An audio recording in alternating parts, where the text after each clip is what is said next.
오늘은 히브리서 1장 1절로 4절 말씀 가지고 예언자 삶이 조상에게 전한 아들이라는 주제로 말씀을 시작하겠습니다. 오늘부터는 이제 히브리서를 시작합니다. 히브리서는 히브리인들에게 쓴 책입니다.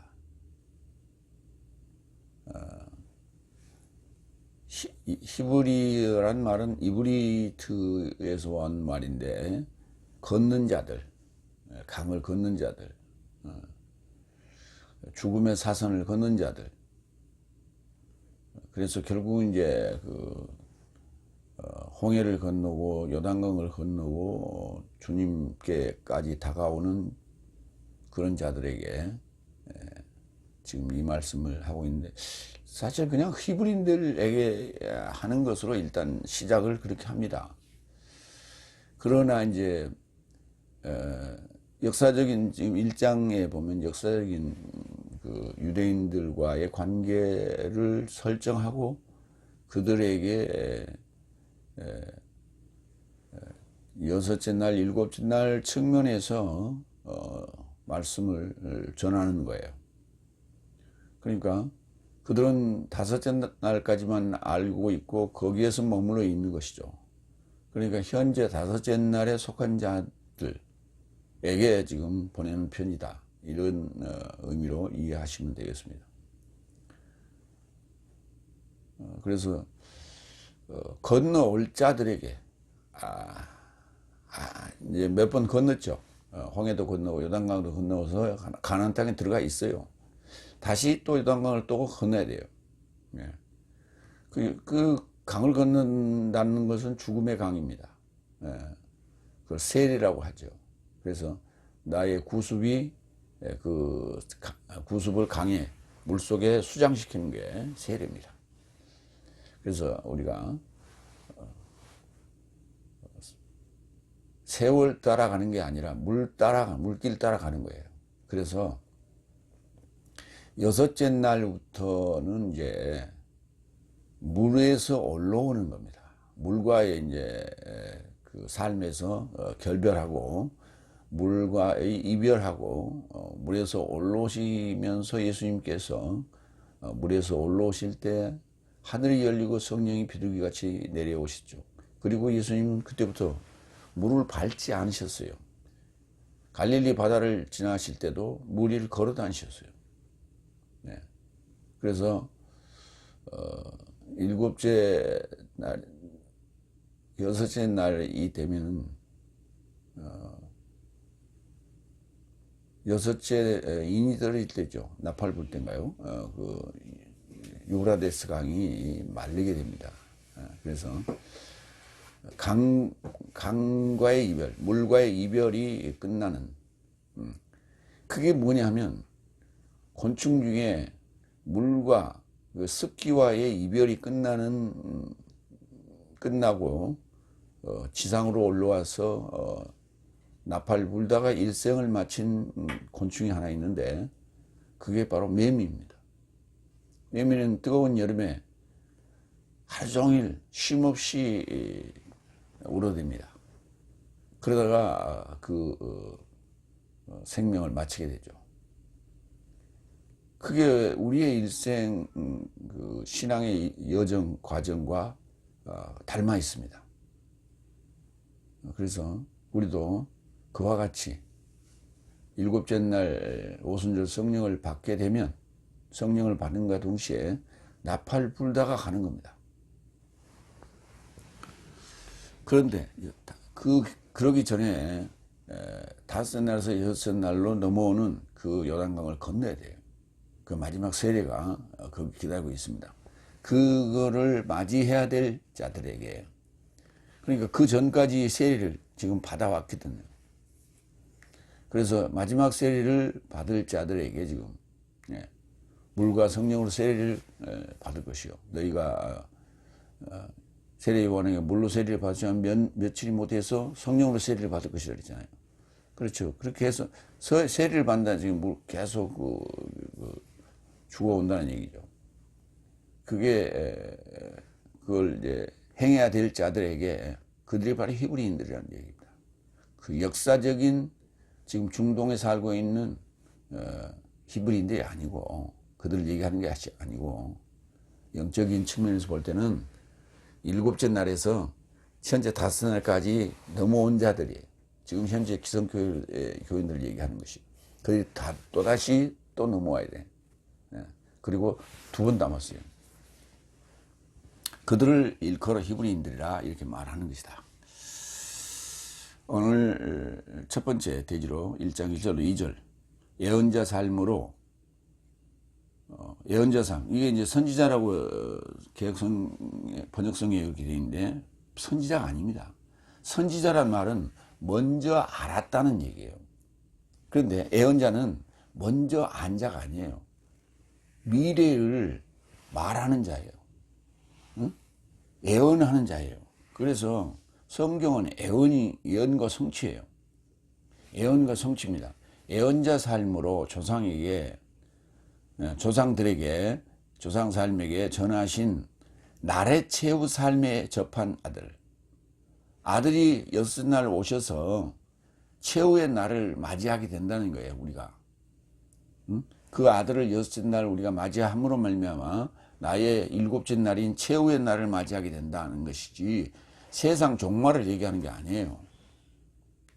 영적인 일곱 날에 마지막 일곱째 날을 최후의 날이라고 하는데 그 날에 도착하게 된다. 그 날에 도착하게 될 그 날에서 만나게 될 직접적으로 만나게 될 분이 바로 아들이다 라고 지금 얘기하고 있는 거예요. 그분이 누구죠? 그리스도 예수를 얘기하는 거예요. 첫 번째 1절 예전에 하나님께서 다양한 분과 다양한 방법으로 예언자 삶 안에서 조상 삶에게 전하신 컴마도 없고 아무것도 없어요. 그러니까 1절과 2절을 잘라놨어요. 예전에 팔라이 하나님께서 호데우스 다양한 부분 폴위 메로스 합성어입니다. 다양한 방법으로 폴리 트로포스 폴리 메로스와 폴리 트로포스 예언자 프로페테스 삶 안에서 조상 삶에게 조상 삶이라고 이제 개념상 맥락상 조상이라고 표현돼야 되겠다 할 때는 조상이라고 표현하고 아버지라고 표현해야 할 때는 아버지라고 표현했는데 주기도문에는 아버지라고 했죠. 같은 단어예요. 파테르 같은 단어예요. 그러니까 이렇게 이해하시면 돼요. 죽은 자 아직 부활하지 않는 자는 조상이 죽은 자나 아직 부활을 맛보지 못한 자는 조상에 해당되는 거예요. 그렇게 번역해도 상관없어요. 그러나 부활한 자는 아버지라고 번역해야 돼요. 그래서 우리가 얘기할 때 아버지는 뭐냐? 부활한 자다 이렇게 얘기하시면 돼요. 그런데 두 번째 아버지란 개념이 뭐냐? 시작의 시조를 아버지라고 하는 거예요. 우리가 음악의 아버지 바하, 미술의 아버지 고흐, 철학의 아버지 소크라테스 이렇게 얘기하잖아요. 그게 그 말이 그 말이에요.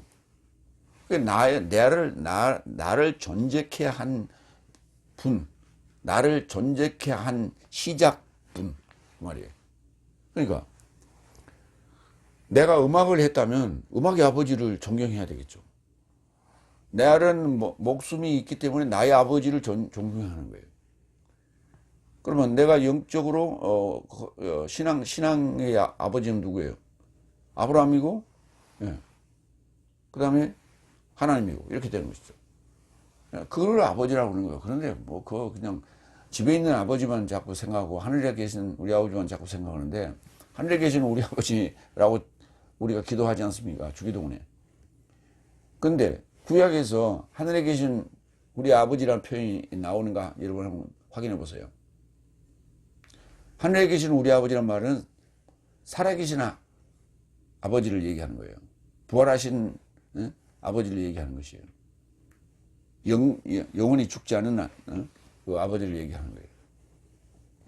그러니까 죽은 자를 조상이라고 지금 부르는 거예요. 소크라테스도 죽었고 바하도 고도 다 죽었어요. 그렇지만 이제 그쪽에는 이제 아버지라고 부르지 않습니까? 그런데 무슨 말이냐면 성경도 마찬가지예요. 죽은 조상 아브라함을 아버지라고 부르려면 내가 살아야 돼요. 그래야 그가 나와 함께 같이 사는 거예요. 그래서 그를 아버지라고 말할 수 있는 거예요.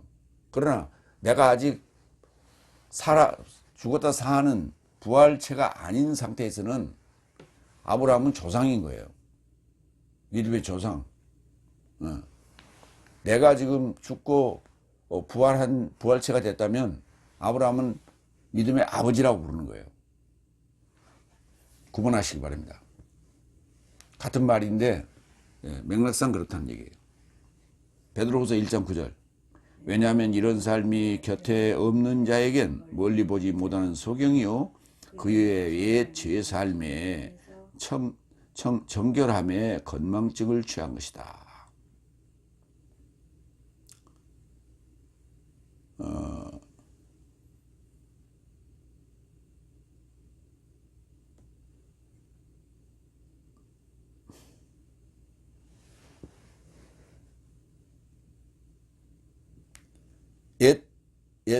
예전에라는 팔라이라는 그 단어가 옛 이렇게도 쓰여 있다고요. 예. 그 예전하고 예하고 지금 예다고 달라가지고 제가 잠깐 잠시 머뭇거렸는데 예전에 옛날에 옛죄 예전에라니까 지금 과거를 얘기하는 거예요. 과거 과거 언제부터? 셋째 날부터. 성경을 보면 이렇습니다. 우리가 첫째 날과 둘째 날, 편의상 첫째 날이라고 합니다. 한 날과 둘째 날의 성경의 내용들을 보면 한 날은 창조 얘기고 둘째 날은 노아 홍수 얘기예요. 그런데 그런 얘기가 타 종교에 또 다 유사하게 있어요. 다 있어. 그 말은 무슨 말이냐면 하나님께서 그런 사상을 전 세계에 다 퍼쳐놨어요. 그래서 공이 다 알고 있어요. 그렇게. 그런데 셋째 날 아브라함 얘기는 기독교밖에 없죠. 유대교와 기독교밖에 없죠. 타 종교에는 아브라함 얘기 안 나와요. 그 말은 무슨 말이냐 이런 얘기예요. 기독교의 시작은 아브라함부터 시작이에요. 그런데 하나님의 존재를 알기 위해서는 창조설화와 노아 홍수 얘기가 들어가야 돼. 그래서 이미 알고 있었던 창조설화와 노아 얘기를 아브라함하고 연결시키면서 둘째 날에 노아의 후손들과 연결해 가지고 아브라함하고 연결이 됩니다. 이렇게 성경은 연결해 놨어요. 그런데 타 종교에는 두 번째 노아 홍수 얘기는 있는데 셋째 날로 넘어오는 그 연결점이 없어요. 그게 특징이에요. 그런데 그 모세 오경을 히브리어라는 독특한 언어로 써놨다는 거예요. 다른 종교는 다른 언어로 써놨어요. 그건 나 몰라. 다른 종교는 창조설화와 노아 홍수 얘기를 노아 홍수인지 뭔 홍수인지 뭐냐 홍수가 있었다는 얘기를 해요. 그러한 얘기들을 써놨는데 자기들의 다른 언어로 썼어요. 그러나 성경만은 히브리어로 썼다는 거예요. 그러면 히브리어를 사용하고 있는 지금 유대인들 그 전에 유대인들도 좋고 지금 유대인들도 좋습니다. 다 공이 유대인들이 그걸 읽으면서 해설하려면 똑같이 다른 종교에 알고 있는 얘기와 기독교의 창조 얘기와 노아 홍수 얘기가 비슷하게 나와요. 그런데 히브리어를 진짜 연구해 보면 그런 얘기 아니에요. 그러니까 이게 바로 비밀인 거예요. 이게 오묘함이에요. 이게 신묘막측함이에요. 이게 성경이. 그러니까 기록한 히브리인들도 그 내용을 비밀을 못 캐고 있는 거예요. 비밀이 숨어 있는데 그 비밀을 못 캐고 있는 거예요. 그걸 우리 스타우로스가 지금 캐내서 여러분에게 선포하고 있는 겁니다. 그래서 타 종교에서 말하는 타 종교에 이미 있는 얘기인데, 역사적으로 보면 예수교는 가장 나중에 출발한 종교인데 그 타 종교 거를 카피해왔다 이렇게 말합니다. 카피가 아니고 다 있었던 거예요. 니도 알고 나도 알고 다 아는 얘기예요. 근데 그걸 뭘로 써놨냐예요. 히브리어로 써놨냐, 타 언어로 써놨냐. 히브리어로 써놨어야만이 그 안에 그 비밀을, 하나님의 영적 비밀을 숨길 수가 있는 거예요. 그게 숨겨져 있다고, 히브리어 속에. 그러니까 히브리어로 써는, 성경을 써는 히브리인들도 그 안에 숨겨진 걸 아직 지금 발견 못하고 있는 거예요. 이게 얼마나 참 신묘막측한 얘기예요. 놀라운 얘기 아니겠어요? 타 종교의 언어는 다 지금 그냥 우리가 개혁 성경으로 보는 것과 똑같은 거예요. 우리 개혁 성경으로 보는 거나 히브리인들이 히브리어로 보는 거나 타 종교가 자기들 언어로 보는 거나 또 거의 비슷한 얘기예요. 그렇기 때문에 그런 얘기가 나올 수 있는 거예요. 예전에 요한복음, 하나님 봅니다. 요한복음 1장 1절로 2절. 시작 안에 말씀이 있었으며 말씀은 하나님을 향하여 있어라. 그리고 말씀이 하나님이시더라. 이것이 시작 안에 하나님을 향하여 있더라. 하나님이라는 단어는 주어든 역격이든 목적격이든 이렇게 관사가 붙어 있어요. 앞에 주어는 호, 역격은 토, 목적격은 톤. 그런데 안 붙어 있는 경우가 있어요. 이건 보어일 때는 거의 안 붙습니다. 보어는 굳이 붙일 필요가 없죠. 그래서 보어에는 안 붙어 있습니다. 그러니까 보어라는 건 주어예요. 주어에 보충 언어이기 때문에 굳이 붙일 필요가 없죠. 그런데 우리가 관사를 뭐라고 그러냐면 한정사라고 그래요. 제한시키는 거예요. 하나님을 어떻게 우리 인간이 이렇게 성경에서 제한시킬 수가 있어요. 그러니까 제한시켜놨다는 말은 무슨 말이냐면 내 안에 함께 할 수 있는 하나님. 초월적 하나님은 내 안에 모셔들 수가 없어요. 내 안에 어떻게 들어옵니까?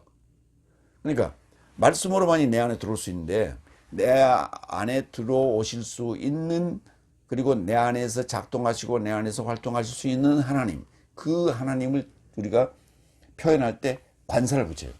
호데오스 이렇게. 그런데 구약에는 여기 데오스에 해당된 단어, 데오스는 단수인데 구약에는 엘로힘을 하나님이라고 했어요. 일단 설명을 하겠습니다. 그런데 그 단어도요, 보편적인 보편적인 하나님은, 보편적인 하나님은, 초월적 하나님, 그러니까 타 종교에서도 쓸 수 있는 단어는 그냥 엘로힘. 그러나 제한적인 하나님, 호데오스와 매치되는 그 하나님, 그 연결되는 하나님은 하엘로힘으로 표현했어요. 앞에 관사가 붙어 있어요. 이게 특징이에요. 그래서 하나님의 아들들이 하나님의 아들들 돌아보고 그 사탄이 여호와 앞에 가지 않습니까? 욥기서 거기는 하엘로힘이에요. 그 다음에 노아 때도 그 얘기가 나오죠. 하엘로힘, 하나님의 아들들이 사람의 딸들과 결혼했다 하는 얘기 할 때도 하엘로힘이에요. 그러면 하엘로힘이 또 다른 데는 어떻게 쓰이냐? 욤이라는 단어가 날이라는 단어인데 하욤이란 관사를 붙여놓으면 그게 그 날이거든요. 직역을 하면. 그런데 그 날로 표현 안 하고 하욤을 오늘날이라고 표현했어요. 근데 하요민 오늘날은 신약에는 세메론이라는 단어로 바꿨었고 하엘로임이라는 단어는 그냥 호테오스로 이렇게 갑니다. 그 복수와 단수가 다릅니다. 상황이 달라요. 그런데 그것을 인용했다. 복수를 단수로 인용했다라고 착각을 하고 있어요. 아니에요. 그렇게 써야 맞는 거예요. 그래서 그 구약의 엘로힘은 그냥 엘로힘으로 읽을 게 아니라 새롭게 번역을 해야 되는데 전능자를 소망하는 사역으로 이해해야 됩니다. 사역이 붙어요. 복수기 때문에. 출애굽기 3장 15절. 계속해서 모세에게 전능자를 소망하는 사역으로 말씀하시더라. 이제 바꿨습니다. 고쳤습니다. 잘 읽어요. 잘 들어보세요. 모세에게 전능자를 소망하는 사역으로 말씀하시더라. 누가? 그가요. 여기서 아직 그가 아직 안 나타났어요. 너는 이스라엘 자손에게 이같이 말하되 여호와는 내 사역의 조상 사역의 전능자를 소망하는 사역으로 아브라함의 전능자를 소망하는 사역으로 이삭의 전능자를 소망하는 사역으로 야곱의 전능자를 소망하는 사역으로 무슨 말이냐면 그걸 다시 바꾸면 내 조상들의 엘로힘으로 아브라함의 엘로힘으로 이삭의 엘로힘으로 야곱의 엘로힘으로 네 사역을 향해 너희들을 향해 나를 보내셨다.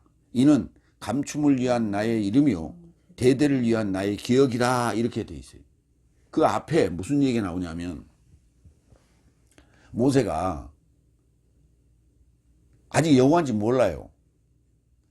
자기를 지금 미디안 광야로 도망 나오게 하시고 그 자체가 결과적으로 그렇습니다. 모세가 도망 나왔지만 그쪽으로 도망 나오게 하시고 거기서 이드로를 만나서 이드로의 딸들과 같이 살면서 거기서 그 떨기나무 불꽃 가운데로 인도하잖아요. 거기서 뭔가를 만났어요.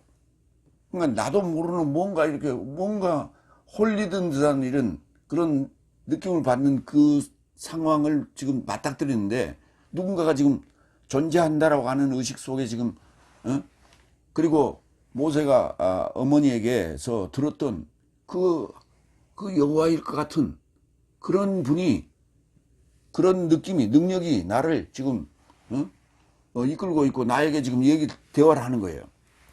그런데 그때 이제 모세에게 애굽으로 들어가서 애굽으로 들어가는 얘기가 무슨 말이에요? 사지로 들어가는 얘기 아니에요. 그거 가면 죽는데 거기서 살기 위해서 도망 나왔는데 다시 사지로 들어가는 거예요. 가서 이스라엘 백성을 다 데리고 나오라는 거예요. 그냥 갔다 오는 것도 아니고 가서 이스라엘 백성 잘 살고 있는데 400년간 잘 살고 있는데 그들을 데리고 나오라는 거예요. 그러니까 이제 모세가 물어요. 이제 안 가려고 물은 거예요. 핑계를 대는 거예요. 내가 가서 그렇게 얘기를 하면 전능자를 소망하는 사역으로 너희를 데리고 나오라고 했다라고 얘기를 하면 그들이 이렇게 물을 거예요.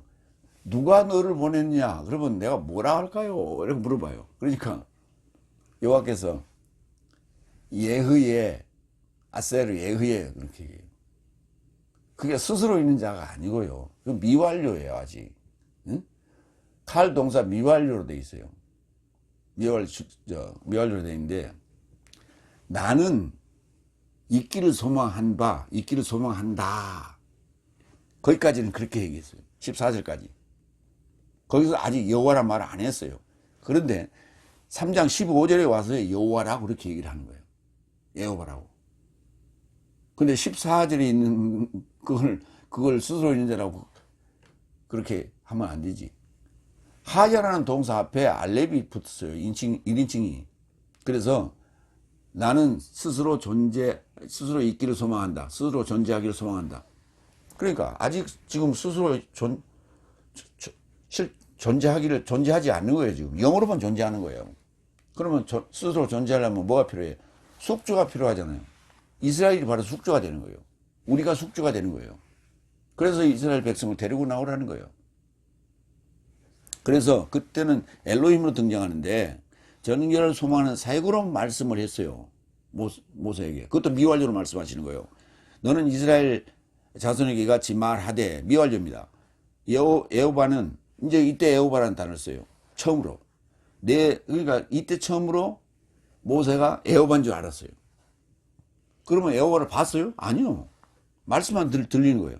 내 사역의 조상 사역에 전능결을 소망하는 사역으로.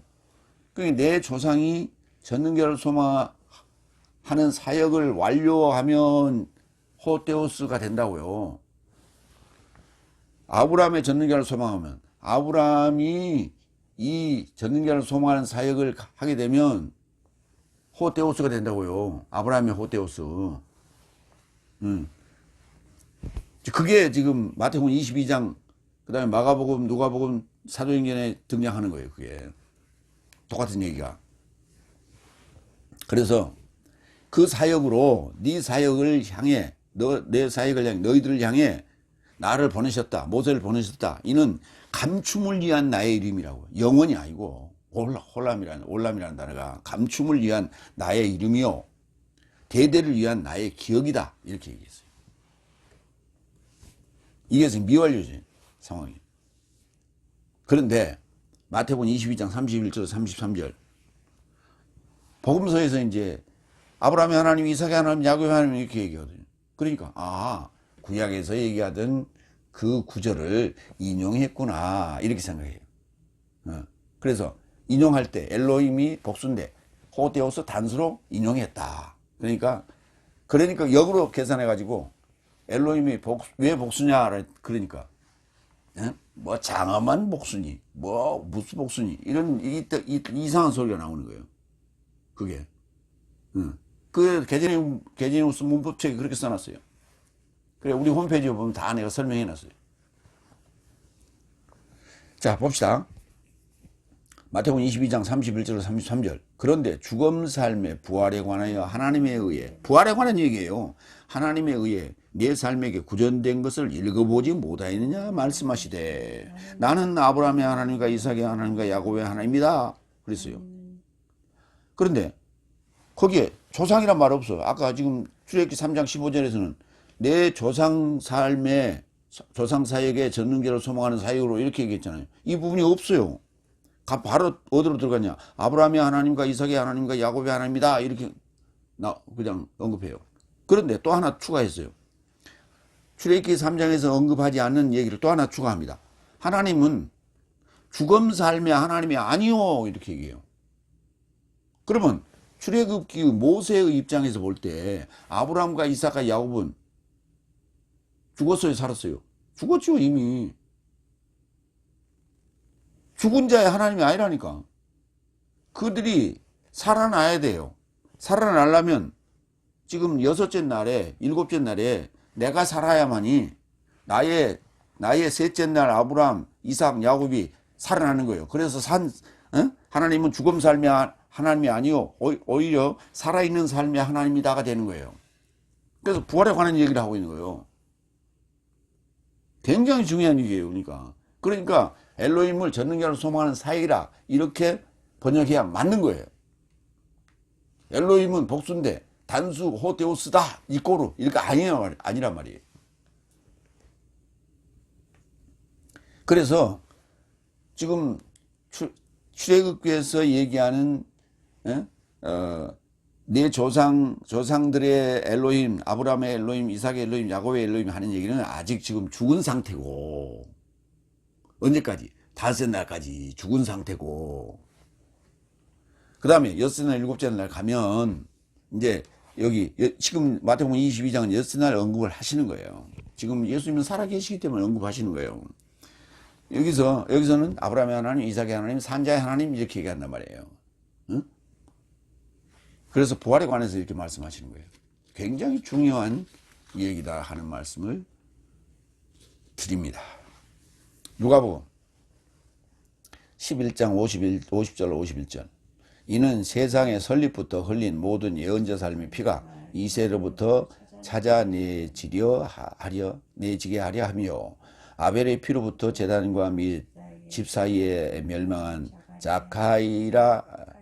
자카리아스의 피까지 하리니. 그렇다. 나는 이 내 삶에게 말한다. 이 피가 이 세대로부터 찾아내질 것이다. 이 피를 찾아낸다는 얘기는 무슨 말입니까? 피의 복수를 하겠다는 거 아니에요. 예. 이 얘기는 누구예요? 예언자예요. 예언자들이 무엇을 얘기했어요? 생명이신 예수님, 응? 아브라함의 하나님, 이삭의 하나님, 야곱의 하나님이신 살아계신 예수님, 하나님, 이 오실 것과 그때 피의 복수가 시작될 것과 그리고 일곱째 날 최후의 삶으로 완성될 것을 지금 예언했단 말이에요. 그 예언한 예언자 삶을 다 죽였다고. 응? 예언자 삶을 다 죽였어. 그래서 성경에 보면 역사적으로 보면 예수님 오셨을 때도 예수님을 죽이면 그의 몫이 우리 것이 될 것이다 라고 생각하고 예수님을 십자가에 매달았던 거예요. 그래서 예수님께서 사흘 만에 부활하신 거예요. 그 부활이 바로 아브라함의 하나님, 이삭의 하나님, 야곱의 하나님, 산자의 하나님으로 나타날 것을, 완성될 것을 지금 언급하고 있다. 그 말이에요. 그러니까 그렇게 얘기하면 그것은 뭐니? 역사적인 얘기 아니라니까. 땅속에 지금 이미 해골돼 버렸는데 어떻게 살아나? 영적인 얘기라고. 나의 셋째 날 아브라함의 하나님, 이삭의 하나님, 야곱의 하나님. 뭐 어디하고 연결된? 첫째 날과 둘째 날과 연결된 기독교만의 독특한 이 생로병사의 문제를 찾으러 출발했던 아브라함. 갈대아 우르를 떠나서 본토 친척 아비집을 떠나서 하나님 말씀을 쫓아갔던 그 상황이 바로 인간의 생로병사 문제를 찾으러 갔던 거예요. 그때 이미 언제 아주 오래전에 역사적으로 아주 오래전에 불교보다 앞에 다른 종교보다 모두 앞서서 그렇게 연결되는 거예요. 그래가지고 그 해답이 바로 산자의 하나님이 나타나신 거예요. 그 얘기를 오늘 하고자 하는 거예요. 그리고 그 산자의 하나님이 내 안에서 나와 함께 나가 완전히 일곱째 날에 산자의 하나님이 되는 거예요. 그 얘기를 하자는 거예요. 근데 지금 다섯 날 계속 그런 엄한 소리만 뻥뻥 하고 있는 거예요. 그러니까 아직도 그림책만 보고 있는 거예요. 역사책, 그림책만 보고 있는 거예요. 그래서 부지런히 읽기는 읽었지. 내 속에 들어와 있죠. 그런데 아직 그게 생영화 되질 않았어요. 예수님이 오셔야 생영화가 되는 거예요. 예수님이 어떻게 오셔야? 내 안에 오셔야 생영화가 되는 거예요. 그래야 영생이죠. 마태복음 3장 9절. 그리고 내 자신 삶 안에서 말하기를 아브라함을 조상으로 내 삶이 지니고 있다고 생각해서는 안 된다. 왜냐하면 하나님은 이 돌 삶에서 아브라함에게 자식 삶을 일으킴이 가능하다는 것을 다른 내 삶에게 말한다. 지금 아브라함을 조상이라고 내 삶이 지니고 있다고 생각해서도 안 된다 그랬죠. 그건 뭐 이건 죽은 조상이에요. 죽은 조상. 믿음의 조상 그러면 아브라함 그런다고 다. 누구나 마찬가지로 믿음의 조상이 누구냐? 아브라함 그런다고. 그건 죽은 자의 대답이고 죽은 자의 상태예요. 지금. 그러니까 그게 역사적으로 보세요. 어떻게 나의 믿음의 조상이 될 수 있어? 역사적으로. 나의 믿음의 조상이 될 수 없다니까. 예수님이 오셔서 예수님이 죽음을 당하실 때 그때 이미 아브라함의 후손하고는 관계가 끊어지는 거예요. 역사적으로는. 왜? 유대인들이 죽였잖아, 예수님을. 그러니까 역사로 끊어졌지. 근데 영적으로라야 연결이 되는 거예요. 영적으로라야 아브라함의 조상이 되는 거예요. 그러면 어디까지 갔어야 돼? 부활까지 가야 돼, 이미. 이 땅 위에 있으면서 내가 부활체가 돼야만이 그 얘기를 할 수 있는 거예요. 그걸 그때는 단순히 얘기하는 거예요. 아브라함의 하나님, 이렇게. 근데 구약, 그 셋째 날을 얘기할 때는 아브라함의 엘로힘, 이렇게 얘기를 하는 거고. 아브라함의 전능자를 소망하는 사역으로, 이렇게. 마태복음 23장 9절. 그리고 땅에 접하여 있는 내 삶의 아버지를 초청해서는 안 된다. 왜냐하면 내 삶의 아버지는 하늘 살 안에 계신 분 한 분이다. 그렇죠. 땅에 있는 자를 지금 아브라함 믿음의 조상인 아브라함을 아버지라고 해서는 안 된다고요. 그 말이에요. 내 육신의 아버지도 아버지라 하면 안 된다는 거예요. 그는 죽지 부활했다면 아버지라고 해. 그러니까 지금 일곱째 날에 들어간 자만이 부활한 자예요. 그 일곱째 날에 들어간 자만이 하늘에 계신 우리 아버지 이렇게 얘기할 수 있는 거예요. 그러니까 아버지란 말은, 성경에서 아버지란 말은, 파테르 아버지란 말은 하늘에 계신 분이에요. 그는 산 자예요. 죽은 자를 아버지라 하지 말라고. 죽은 자는 땅에 있어, 묻혀 있어. 그러니까 그를 아버지라, 조상이라 하지 말라고. 그러니까 아버지라고 해야 되는데 같은 단어거든. 그러니까 조상이란 말로 쓰는 거예요. 그래서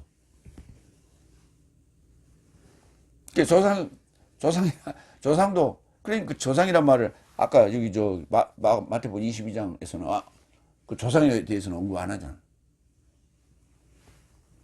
그 단어가 아버지기도. 그러니까 신약에서는 하늘에 계신 하나님이 바로 여기 살아계신 하나님이 아버지거든. 그래서 조상 삶을 언급 안 하는 거예요. 그리고 이게 살아계신 하나님으로 바꿔서 언급하는 거예요. 살아계신 하늘에 계신 조상님이라니까. 같은 단어예요. 근데 그 단어를 하늘에 계신 우리 조상님이요, 그러지 않잖아.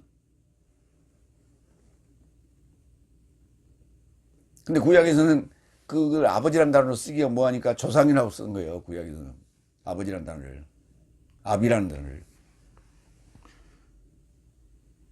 그래서 이게 다 연결되는 얘기예요. 지금 굉장히 중요한 얘기입니다. 오늘 히브리서 1장에서 굉장히 중요한 얘기를 여러분에게 말씀드렸어요. 예.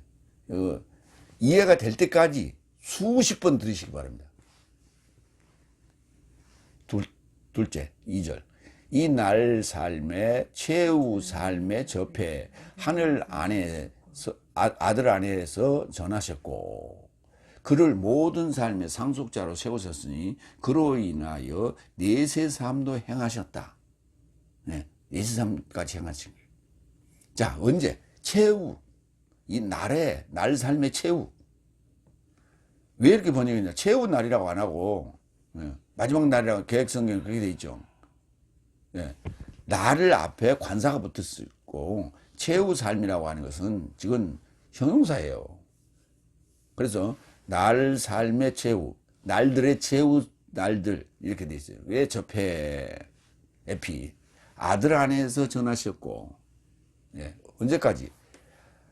나와 함께 계시다고. 일곱째 날 부활하셔서 같이 계신 거예요. 그러면서 거기서 전하셨다고. 주님이 전하셨다는 얘기예요.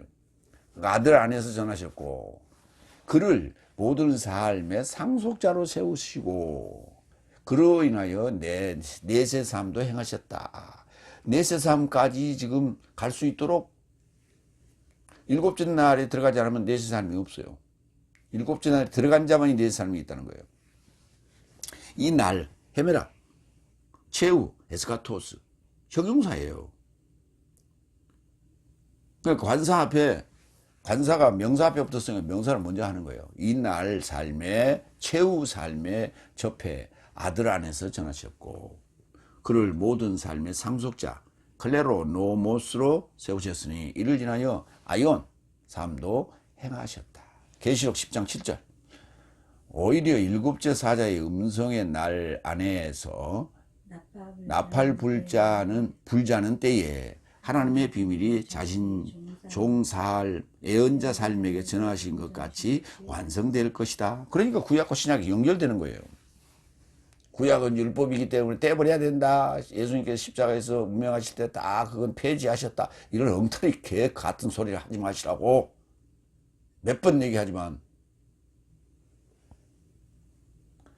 그러니까 그거는 무식한 놈들이 성경을 역사적으로 보니까 그런 개떡 같은 소리를 하는 거예요. 그 왜들 60문건 가지고 다니? 떼부리지, 신양만 가지고 다니지. 유니온에서 나온 거 막 들고 다녀, 가볍게. 이걸 왜 무겁게 들고 다니냐고, 다. 엉터리 같은 놈들아. 일곱째 사자의 음성의 날 안에서 사자도 일곱 사자가 있고요. 예. 일곱째 사자의 음성의 날 안에서 나팔불자는 때에 음성의 날 안에서 날 일곱째 사자의 음성의 날 일곱째 사자가 나팔 부는 날 그런 얘기예요. 하나님의 비밀이 그때 완성된다고. 그렇기 때문에 다섯째 날에 아직 머물고 있는 자들에게는 유대인들이나 지금 현재 우리 개신교를 믿고 있는 그다음에 천주교도 마찬가지고 다섯째 날에 머물고 있는 자들에게는 비밀이 아직 이루어지지 않는 거예요. 왜? 여섯째 날에 들어와야 그 비밀을 알게 되는 거거든. 그리고 일곱째 날에 성령을 받고 나팔 불게 되는 거거든. 근데 여섯째 날에 안 들어왔는데 강을 건너지 않았는데 죽음의 강을 건너지 않았는데 죽음의 강을 건너야 보라지. 그걸 건너지 않았는데 그게 어떻게 이루어져? 그런데 뭐 천국은 뭐 얼어 죽을 천국을 어디로 가겠다고 마음대로 생각하세요. 계시록 1장 17절 18절. 그리고 그때 내가 그를 알아보고 그의 발살을 향하여 죽음같이 쓰러지자 그가 나를 접해 그의 오른손을 더하시고 내게 말하되 두려움 말라 나는 첫째와 최후이고 나는 산자이며 내가 죽음이 발생했으나 보아라 나는 내세 삶에 속한 내세 삶에 이르고자 현세 삶에 속한 내세 삶에 이르고자 살아있다. 아멘. 그러므로 나는 음부와 사망의 자물쇠를 가진다. 현세 삶에 속해 그러니까 현세 삶에서 내세 삶으로 들어갈 수 있는 자격을 확보하지 못하면 갈 수 없어요. 나는 첫째요, 프로토스요, 에스카토스요. 이거 에스카토스예요, 최후가. 그러니까 에스카토스 상태 일곱째 날에 갔을 때만이 이 얘기를 할 수 있는 거예요. 첫째란 말은요. 일곱째라는 전제가 돼야 해요. 그래야 첫째란 말을 쓸 수 있는 거예요.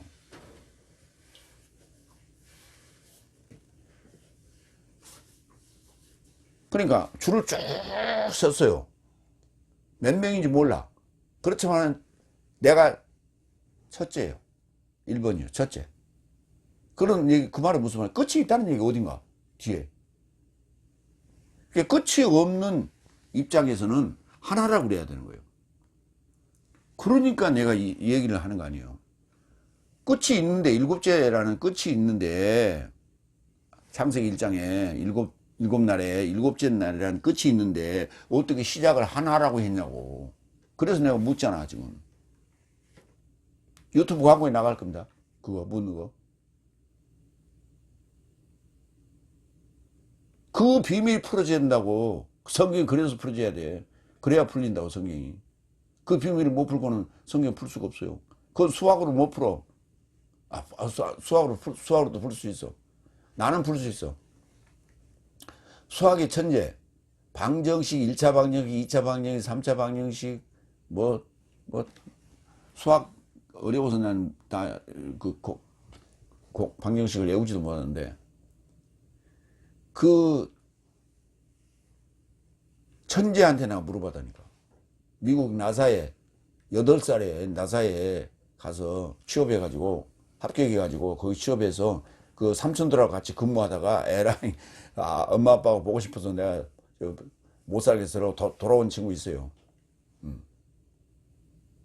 근데 그 친구한테 내가 전화해봤다니까.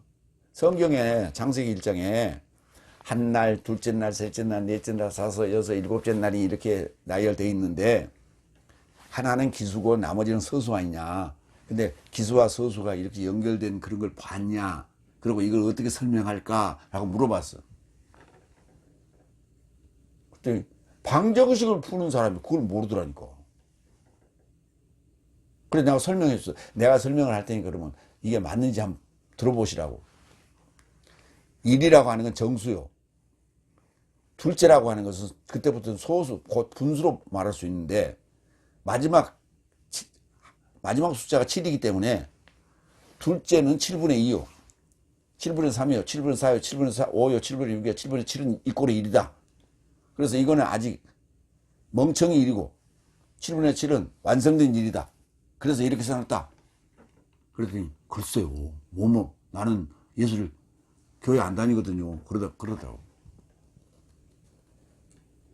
그러니까 설명을 해도 그걸 그 1, 정수, 분수 또는 소수 그렇게 해가 쭉 설명했어. 그거요. 초등학교 5학년이 아니라 지금 3학년이면 나와요. 벌써. 초등학교 3학년이면 여기서 나온다고. 초등학교 3학년이면 알아들 수 있는 그런 수학 산수예요. 산수. 그걸 이해를 못 하다니까. 그러면서 방정 싶은데. 기가 막혀.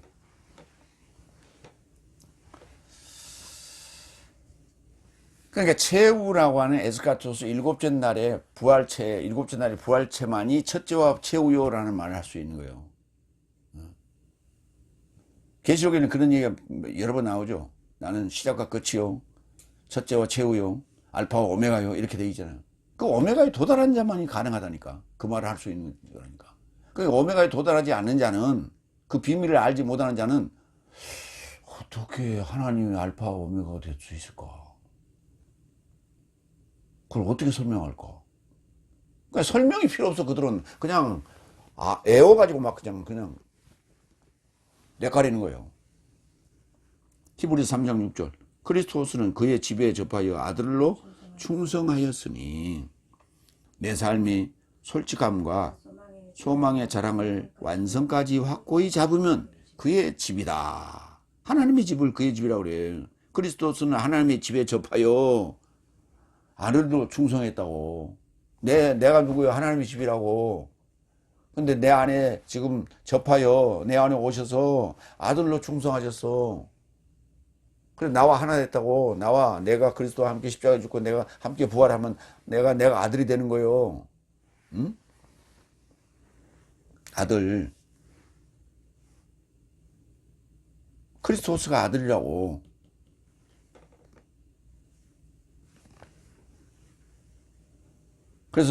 그러니까 내 삶이 솔직함과 소망의 자랑을 완성까지 확고히 잡으면 그의 집이 된다고. 그때야. 근데 2000년 전에 오신 예수님을 나는 믿습니다 그런다고 아무리 큰 소리 한다고 믿어져? 성경에는 접하여 믿는 거예요. 그의 이름을 접하여 믿는 거예요. 그 이름을 믿는 게 아니고 그 이름을 접하여 믿는 거예요. 에피, 영어로 온.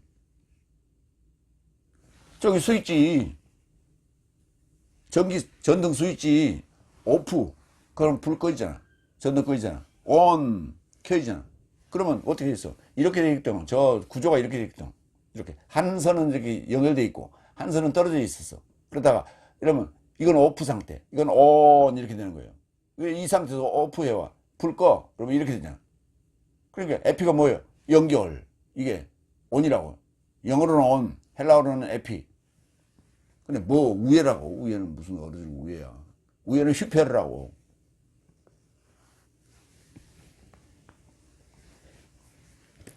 온오프 그러잖아.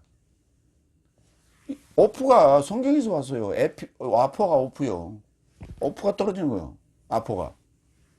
그러니까 에피 아포요. 에피 아포. 온오프가. 영어의 온오프가 에피 아포라고. 로마서 8장 17절. 그래서 자식 삶이거든 또한 상속자 삶이요 실로 하나님의 상속자 삶이다. 그래서 그리스도스의 공동 상속자 삶이니 내 삶이 공동 고난 받거든 공동 영화롭게 되려 합니다. 공동 상속, 공동 고난, 공동 영화. 하나님의 상속자라고요. 일곱째 날이 완성돼야만이 하나님의 상속자가 되는 거예요. 그게 창세기 1장 2장 1절로 3절에 그 일곱째 날에 그 상속자가 완성이 되니까 안식하시겠어요. 예수 하나님께서. 그 상속자가 완성이 되니까, 상속받을 자가 완성이 되니까 안식하신 거라고요. 그 얘기가 지금 그때 당시 옛날 얘기가 아니고, 그건 앞으로 일어날 일까지 그 써놓은 거예요. 그 목차예요. 그러니까 창세기 1장 1절부터 2장 3절까지는 목차, 2장 4절부터 유다서까지는 본문, 일곱째 날.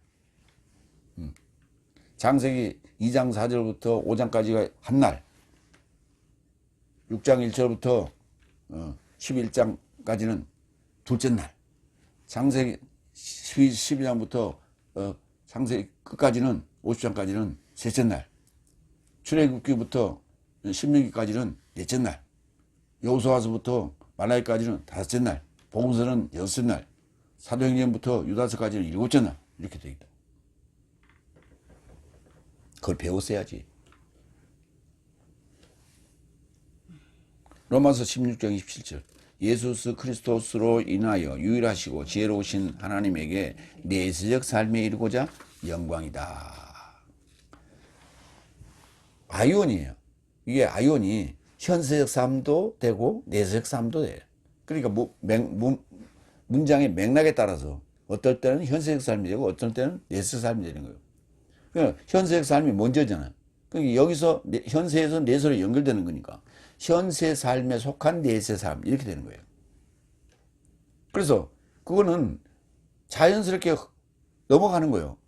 이 세상 삶이 끝나면 넘어가는 거예요. 육적 삶이 끝나면 넘어가는 거예요. 이게. 그러니까 뭘 했기 때문에 보내주는 게 아니라 자격이 되면 자동으로 넘어가는 거예요. 이렇게. 그러니까 그 자격이 될 때까지 완성하는 거예요. 근데 자기 안에 뭘 완성하려고 생각 안 하고 그냥 믿고만 있어. 그냥 나는 믿었어요. 믿었어. 할렐루야, 아멘. 믿고 있어 맨날. 뭘 믿는다는 거예요? 그의 이름에 예수 그리스도라는 그의 이름에 접하여 믿어야 된다니까. 스파크가 팍 나야 된다니까. 스파크가 안 나는데 뭘 믿어? 그게.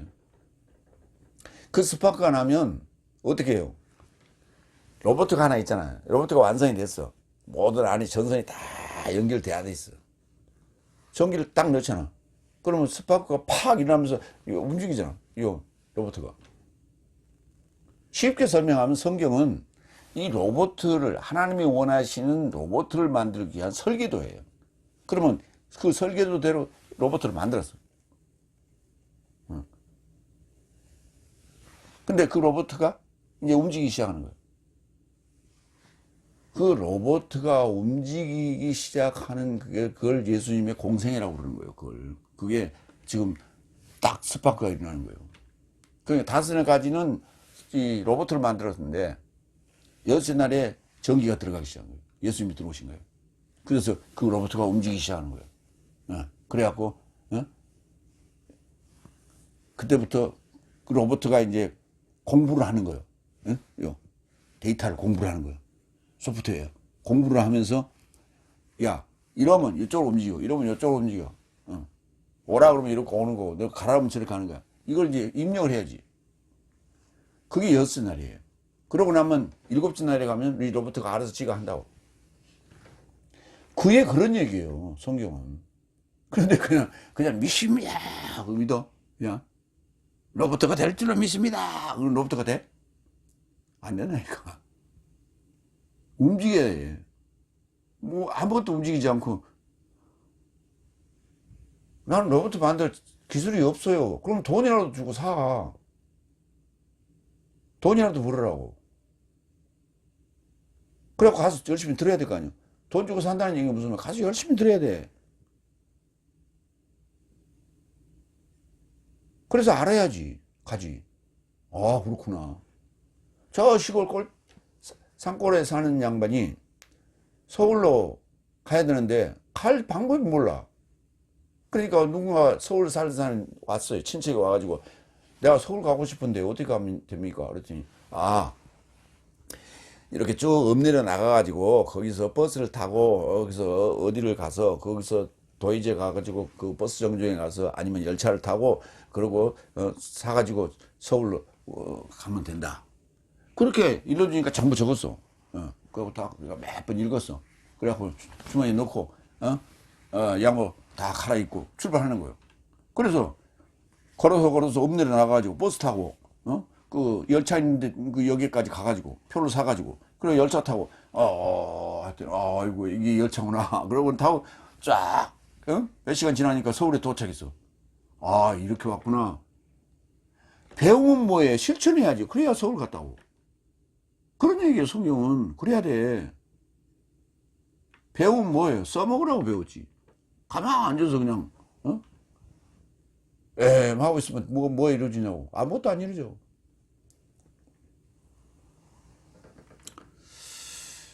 히브리 11장 1절 믿음은 소망하게 된 삶의 실체요.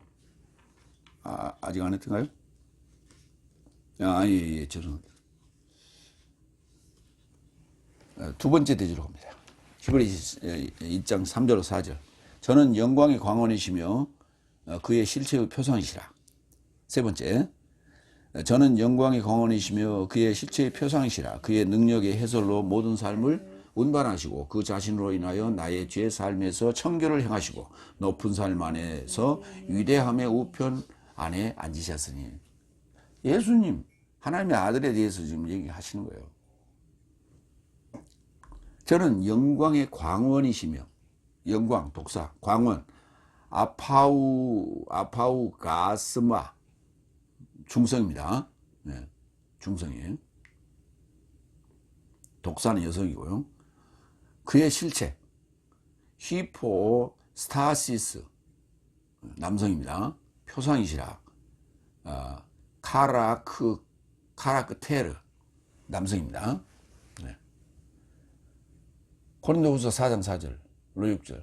저런 삶 안에서 이 현세의 신이 하나님의 형상인 크리스토스의 영광의 복음의 조명을 저 삶에게 비추게 못함에 이루고자 불신하는 삶의 생각을 눈멀게 하였다. 6절 어떻습니다? 어둠에서 빛이 비칠 것을 언급하시던 그 하나님은 예수 그리스도스의 얼굴 안에 있는 하나님의 영광의 지식의 조명을 위하여 내 삶의 마음 안에 비추셨기 때문이다. 광원이라는 단어 한 번 쓰였어. 그래서 광원은 이제 조명으로 그렇게 바꿨습니다. 영광의 복음의 조명, 하나님의 영광의 지식의 조명,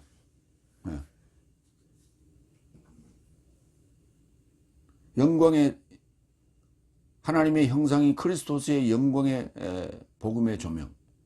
크리스토스 예수 안에서라는 말은 하나님의 아들 안에서 같은 말이에요. 크리스토스가 뭐예요? 하나님의 형상이라고.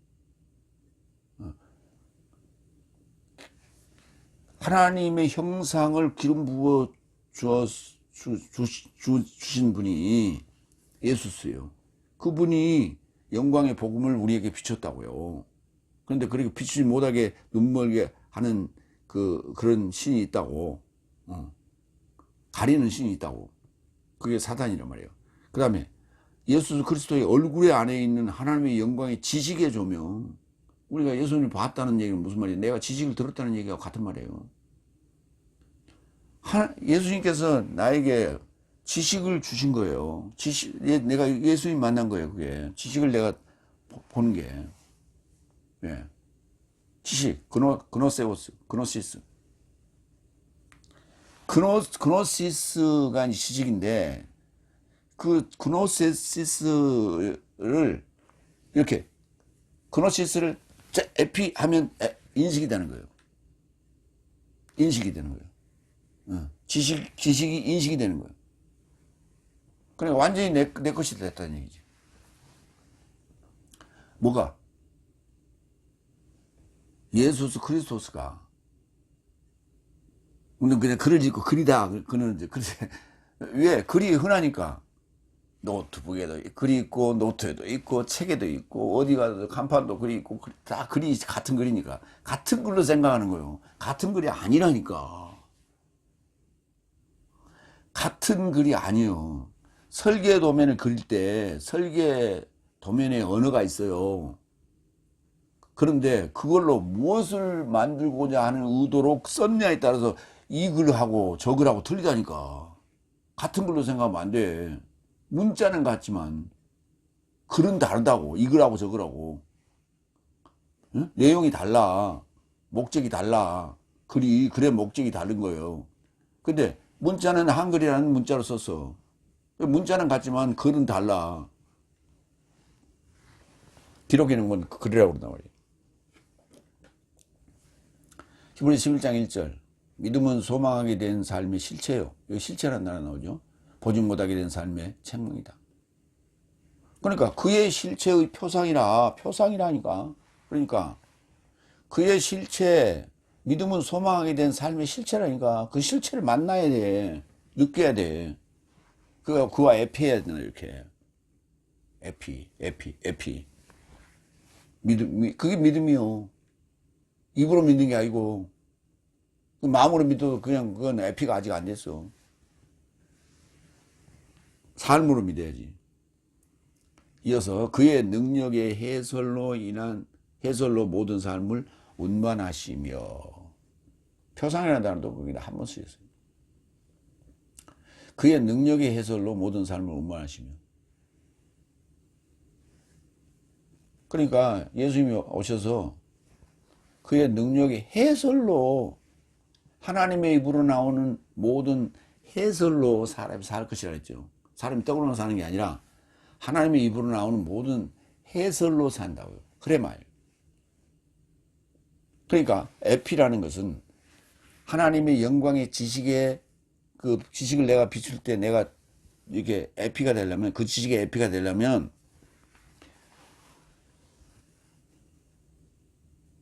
그 능력의 해설을 들어야 돼요. 그리스도스의 해설로 말미암아 내가 생명이 되는 거예요. 그러니까 해설이 뭐냐? 설교예요. 해설이 뭐냐? 강의예요.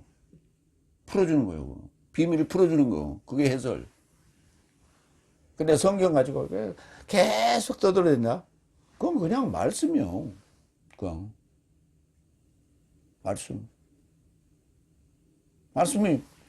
말씀이 들어와서 소화가 돼야 해설이 나오지. 소화가 안 되는데 어떻게, 소화가 안 돼서 그냥 토해내는 거예요.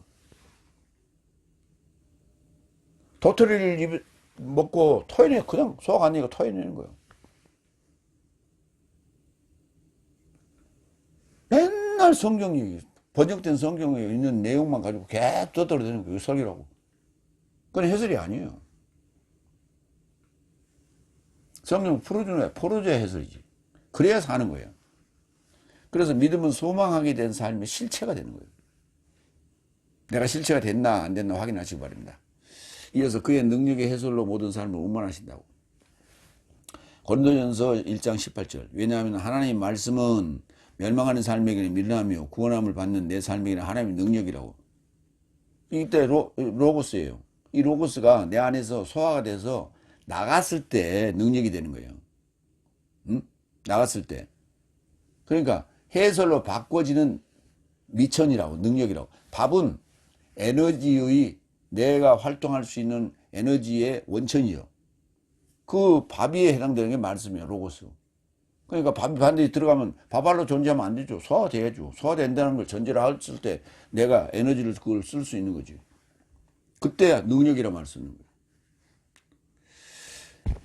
해설 나오네요. 요한복음 6장 63절. 살려주는 것은 영이다. 영이나 육체는 아무데도 유익하지 않다. 내가 내 삶에게 전하는 삶이, 해설 삶이 영이며 생명이다 그랬어요. 해설 삶이 영이고 생명이에요. 그게 그게 능력이에요. 해설 삶이 영이고 생명이고 능력이라고. 에베소 6장 17절. 그리고 구원의 투구와 성령의 검을 맞이하라. 이것이 하나님의 해설이라고. 흐레마예요. 거기 뭔 말씀이라고요. 로고스도 말씀, 흐레마도 말씀. 그래갖고 흔히 말해 설명하라면 뭐 설명을 못해. 다른 말씀이래. 조금 다른 말씀. 요한복음 15장 5절. 나는 포도나무, 내 삶은 가지살입니다. 내 안에 머무는 자는 나도 저 안에 머문다. 이 자는 많은 열매를 감당한다. 이게 운반한다, 감당한다 같은 말이에요. 폐로 운반한다, 감당한다. 요새 운반하는 자가 뭐예요? 차량이죠. 예. 운반한다, 감당한다. 2톤 차는 2톤 정도만 감당해. 3톤을 감당하면 차가 망가져. 그러니까 많은 열매를 운반하고 감당한다는 얘기는 그만큼 지탱할 수 있다는 얘기죠. 요즘 이제 감꽃이 감통이라고 그러는데, 감꽃은 떨어지면 감통이라고 그래요. 근데 그 감꽃이 요새 지금 피어서 막 떨어지더라고요. 그런데 감나무가 그 감꽃이 감이 되는데 다 감내할 수가 없어. 그렇기 때문에 감내할 만큼, 감당할 만큼만 놔두고 나머지는 다 떨궈버리는 거예요. 떨궈버려요. 그러기도 하고, 또 열매를 맺으려면 감꽃이 떨어져야 그게 씨방이 이제 감이 되죠. 그래서 감꽃을 떨어뜨려요. 감당하려고. 이어서 그 자신으로 인하여 나의 죄 삶에서 청결을 행하셨다. 예수님이 오셔서 나에게 에피해가지고 하시는 일이 청결케 하는 거예요. 청소하는 거예요. 청소. 쉽게. 뭐 정결케는 무슨 뭐 정결. 청결이라고 청결. 카타리스모스. 죄를 청결케 한다고. 죄를 씻어 청소하고 닦고 세탁기 청소기 돌리고 닦고 그런다고. 여러분 집에서 청소하기 싫지요? 자동 청소기가 좀 청소했으면 좋겠죠. 근데 돈이 들어가잖아. 제일 싫은 게 청소하기 싫은 거야. 응? 밥 먹고 나면 저기 설거지하기, 청소하는 거 아니야. 그 굳은 일을 예수님께서 나를 존귀하게 만들려고 오셔서 하셨다고. 그래서 나로 말미암아 상속자 되게 하시려고. 하나님을 상속받게 하시려고. 하나님 나라를 상속하는 거나 하나님을 상속하는 같은 말이에요.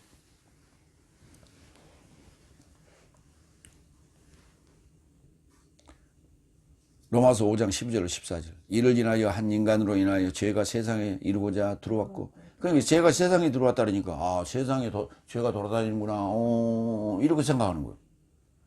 네가 세상이라고. 네가 여러분이 세상이라고.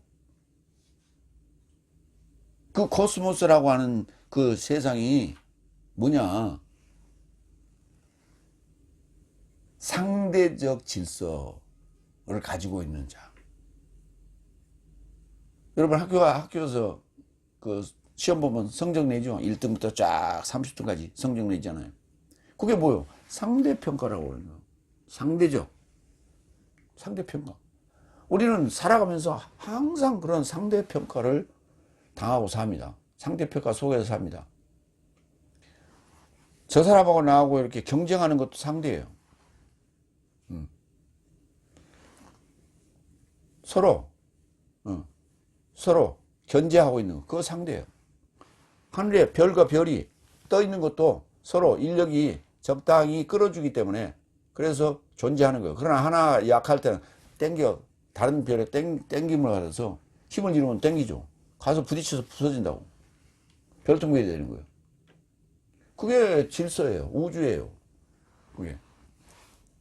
그러니까 코스모스, 영어로는 코스메틱으로 넘어옵니다. 그게 뭐냐면 화장품이요. 내가 화장을 왜 해? 상대보다 이쁘게 보이려고 화장하는 거예요. 근데 그 코스메오가 꾸미다예요. 그래서 꾸미다에서 온 거예요. 코스메틱은. 뭐 하려고? 상대적으로 이뻐 보이려고.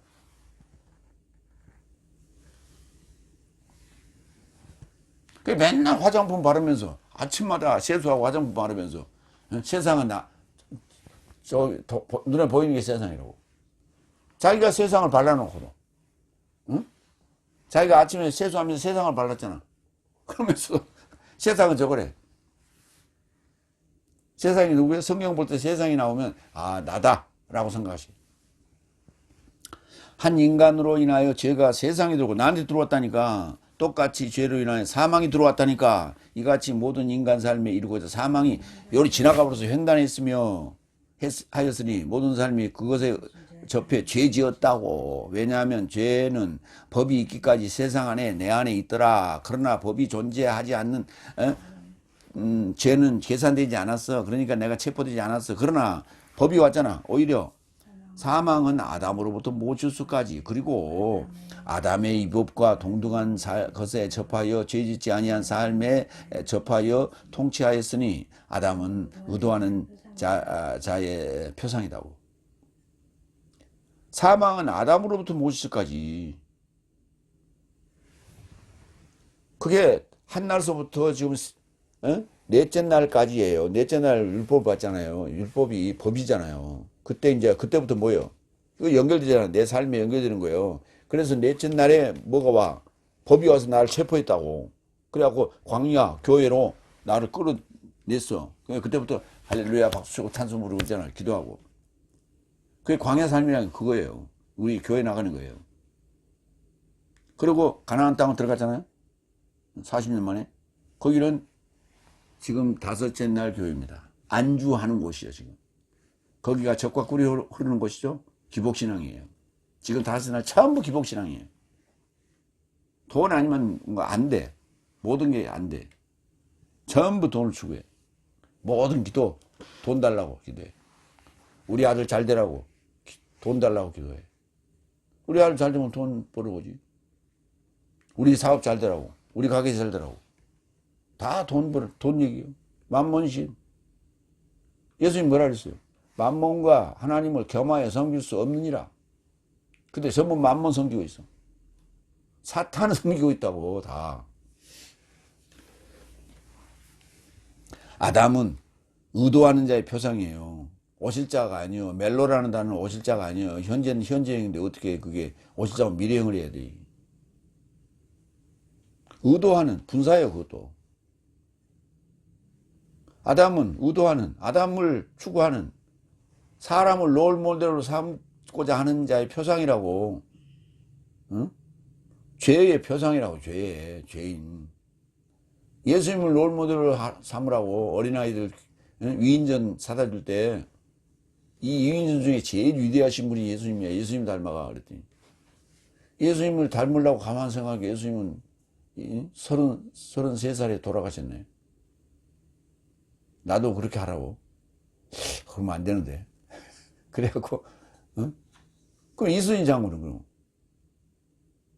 이순신 장군은 안 죽었어? 죽었잖아. 근데 예수님 부활했다니까. 세종대왕은. 그분 당뇨로 고생 무지하게 했어. 그러고 돌아가셨다니까. 이승만, 박정희 다 죽었다니까. 뭘 추앙을 해? 이승만, 박정희 추앙하는 사람 다 교인들이야. 보수층 교인들이라고.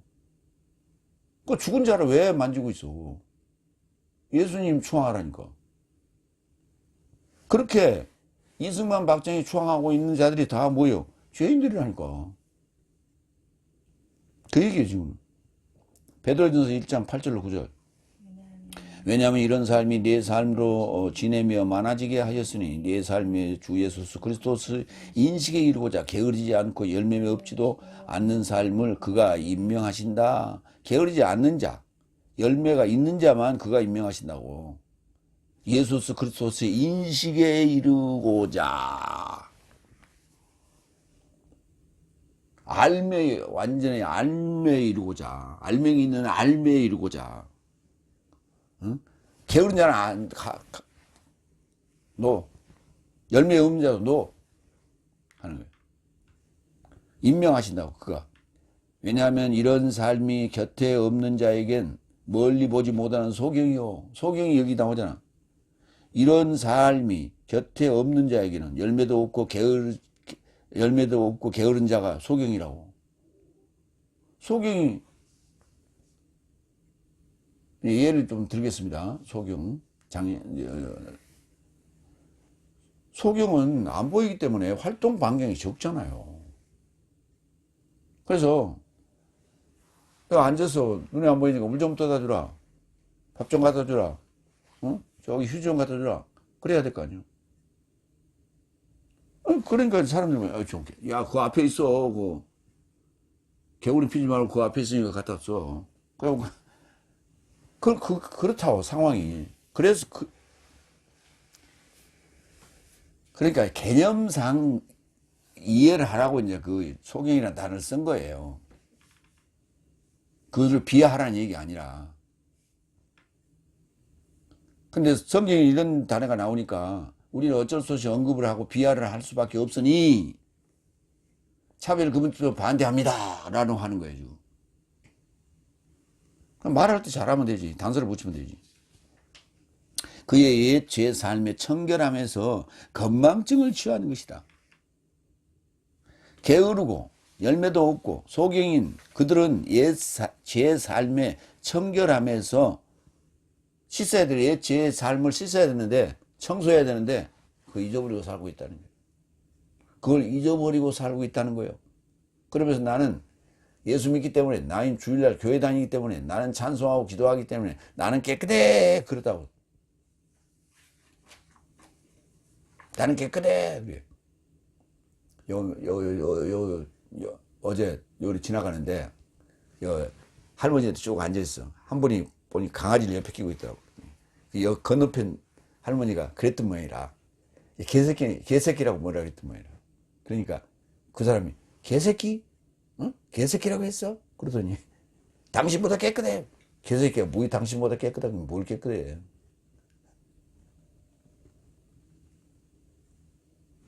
참 인성의 문제입니다. 우리가 개새끼가 어떻게 사람보다 깨끗할 수 있어요?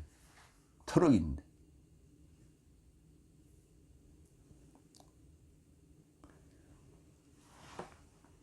옛 제 삶을 우리는 청결해야 돼요. 청소해야 돼요. 카타리스모스. 청결함을 유지해야 돼요. 그러니까 생각을 해보세요. 집에 청결함을 유지하려면 어떻게 해야 됩니까? 공기가 가만히 있으면 탁해지잖아요. 계속 이산화탄소가 나오니까. 그러니까 수시로 환기시켜서 문 열고 그래요. 그럼 환기시키면 어때요? 먼지가 들어오잖아요. 그럼 수시로 닦아야지. 청결함을 유지하려면. 우리도 마찬가지. 옛 죄 삶을 청결케 했어. 그러면 어떻게 해야 돼? 그래서 계속 유지해야 돼. 근데 세상살이는 그렇게 하지만 우리는 내 옛죄 삶이 그리스도와 함께 십자가에 죽으면 청결케 돼요. 그 다음부터는 청소 안 해도 돼. 그러면 그때부터 어떻게 해야 돼? 그 다음부터 유지를 하는 방법은 계속해서 나팔 불어야 돼요. 나팔도 안 불고 계속 나는 이제 청결했어 그러고 뒹굴뒹굴하면 그건 더 더러워져요. 그러니까 청결함을 유지하려면 나팔 불어야 돼요. 그러면 청결함을 유지할 수 있는 거예요. 에베소 5장 26절 27절 그가 해선 안에서 물에 씻음으로 깨끗하게 하여 거룩하게 하려 합니다. 물에 씻음으로 하는 게 아니고 물로 씻어봐야 껍데기밖에 더 씻어져요. 물에 씻음으로 해봐야 껍데기밖에 몸 피부밖에 더 깨끗해지냐고. 속을 어떻게 그런 목욕 재개하는 그런 개념이 아니고 우리 그 시골살이에서 옛날 그 제사 드리고 할 때 제사 드리려면 반드시 제주는 목욕 재개해야죠. 그 목욕 재개하는 건 의식일 뿐이에요. 응? 나는 지금 깨끗한 몸을 오늘 가지고 제사를 드립니다 라고 하는 그 의식일 뿐이지 속은 똑같잖아.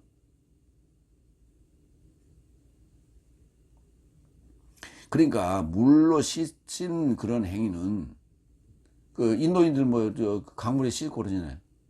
그 물이 얼마나 더러워. 근데 그게 그 더러운 물에 행위, 인식일 뿐이에요. 그 의식일 뿐이에요. 그런다고 깨끗해집니까? 안 깨끗해진다니까. 속을 깨끗해 해야지. 내 속을 깨끗해 하는 거는 지식이에요. 해설이고 말씀이라고. 말로 좋은 말을 들어야 돼. 어? 맨날 욕지거리 듣고 말이지. 맨날 악 쓰고 그러면 그거 깨끗해지냐고. 광화문에 나가서 맨날 악 쓰고 맨날 저주 퍼붓고 그래야 그게 깨끗해져요? 맨날 가서 똥물 뒤집고 쓰고 오는 거지. 뭐 의식이 없어. 뭐 배운 게 없어. 그래. 배운 게 없어. 그가 해설 안에서 그 나오잖아. 그가 해설 안에서 물에 씻음으로 말씀으로 씻어서 깨끗하게 하여 거룩하게 하려 합니다.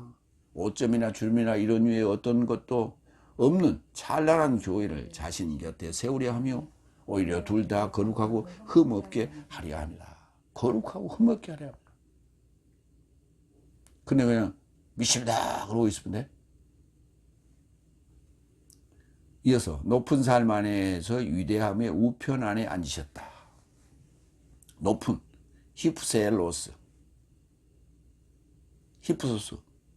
히프셀로스 같은 단어예요. 같은 동이에요. 히프셀로스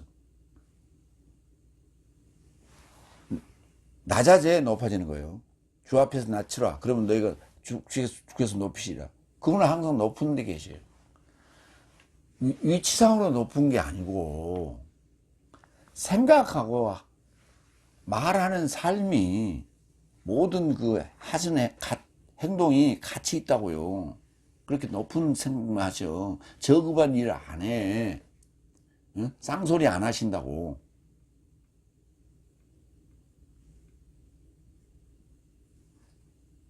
높은 삶 안에서 위대함의 우편. 위대함, 메갈로스인에서 메갈로스가 이게 크다, 높다는 얘기, 크다는 얘기. 위대함의 우편에 좌파적 개념이 아니라 우파적 개념. 우익이라고. 항상 긍정적인 마인드라는 얘기예요.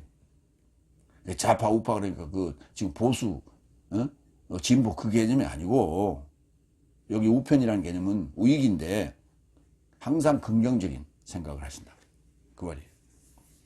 히브리서 7장 26절. 이러한 대제사장은 내 삶에게 어울리니 성덕하고 악이 없고 더러움이 없고 죄진 삶으로부터 끊어졌으며 하늘 삶보다 높이 되신 분이다. 하늘 삶보다 높대. 그럼 우주 저 어디로 날아가 버리는 거예요? 그런 얘기 아니라니까. 그분의 이상이, 그분의 사상이 높다고. 히브리서 8장 1절 2절. 그래서 일컬어지는 것과 관련하여 중요한 것은 이러한 대제사장을 내 삶이 모시고 있으니 그는 하늘 삶 안에 위대함의 보좌 우편 안에 앉아 계셨으니 성소 삶과 참 장막의 공복이라.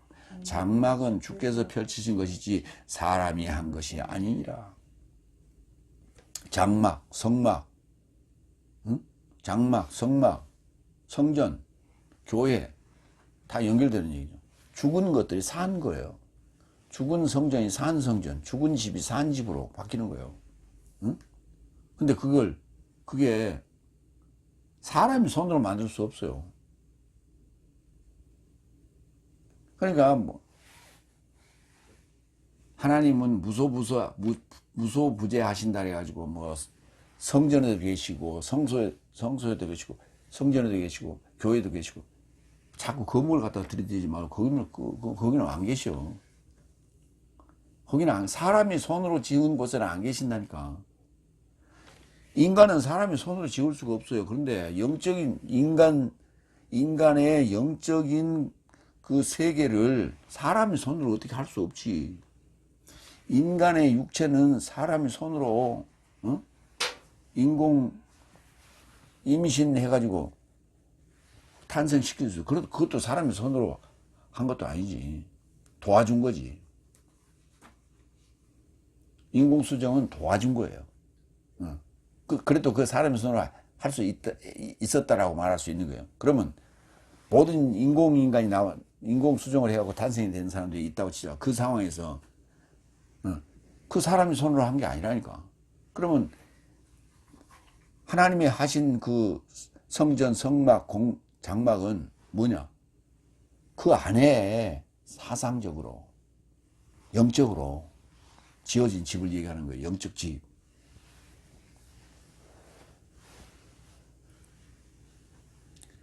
네 번째, 4절. 이만큼 사자사함보다 더 많이 낫게 되었으니 저 사람 곁에서 더 우월한 이름을 상속한 것이다. 최종적으로 이름을 상속하는 거예요.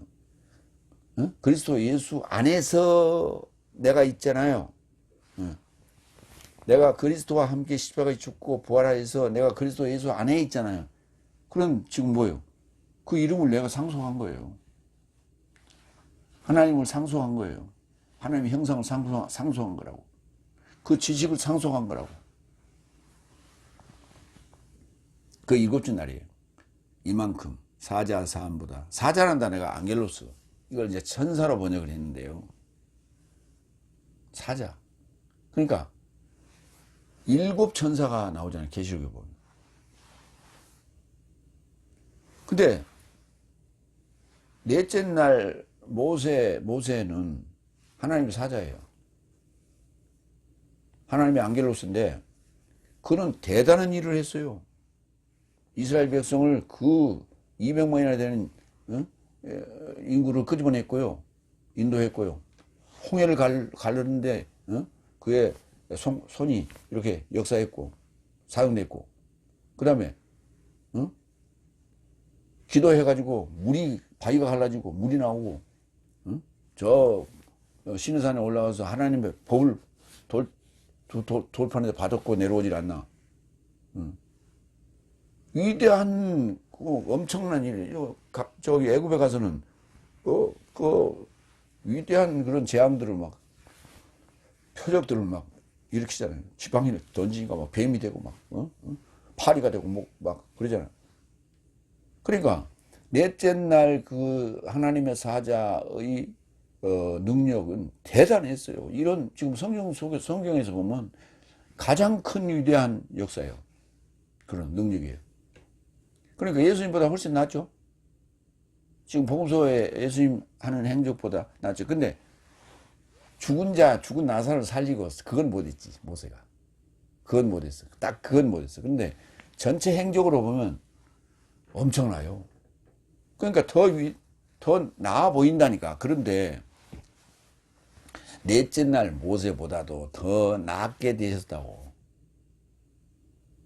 솔로몬보다 더 낫게 되셨다고. 다윗보다 더 낫게 되셨다고. 그런 얘기예요. 그 사자삼보다 더 낫다고. 저 사람 곁에서 더 우월한 이름을 상속했다고. 그들은 그리스도 예수 이름 상속 못하고 죽었어요. 근데 나로 인해서 함께 다 살아날 수 있어요. 앙겔로스. 더 낫다는 단어는 크레이손입니다. 크레이손. 계시록 1장 20절. 그리고 너는 내 오른손에 접한 일곱 별삼과 일곱 금초대 삶의 비밀을 알아보았다. 일곱 별 삶은 일곱 교회의 삶의 사자 삶이고, 내가 본 일곱 촛대는 일곱 교회의 삶이다. 근데 그 내 오른손에 지금 접해 있는 일곱 별 삶과 일곱 금초대 삶, 일곱 교회 안에 일곱 사자가 있다고. 그게 다 내라고, 너 자신, 여러분 자신이라고. 내 안에도 일곱 별이 있고, 교회가 있고, 일곱 사자 삶이 있단 말이에요. 일곱 교회는 당연히 사자가 있어야지. 근데 그게 쭉 이렇게 지내온다고, 진행이 된다고. 첫째 사자, 둘째 사자, 셋째 사자, 첫째 인, 사자가 뗀다고, 인을. 사자가 나팔을 불잖아. 사자가 대접을 쏟잖아. 그 일곱 단계가 있다고. 일곱 단계, 일곱 인, 일곱 단발, 일곱 대접. 37인 21단계가 있다니까. 그게, 그 마지막 지금 여섯째와 일곱째 상황을 설명하시는 거예요. 그분이 바로 예수님이거든요. 예수님이 오셔서 나와 에피 접촉됨으로 말미암아 연결됨으로 말미암아 내가 그 이름을 상속하게 되는 거예요. 히브리서 11장 16절. 그러나 이제는 더 나은 것에 얻으려 있으나니 이것이 하늘에 접한 삶이다. 그러니까 더 나은 것을 우리가 얻으려고 하는 거지만 하늘까지 높아지는 거예요. 뭐가? 삶이, 생각이, 사상이, 행동이 높아지는 거예요. 그러므로 하나님은 저 삶의 하나님이라 일컬어짐을 부끄러워 않고 저 삶에게 성을 예비하셨다. 그게 새 예루살렘 성이에요. 새 예루살렘 성은 땅 위에 있는 게 아니고 하늘에 있어요. 하늘에서 내려오잖아. 계시록 21장에 보면.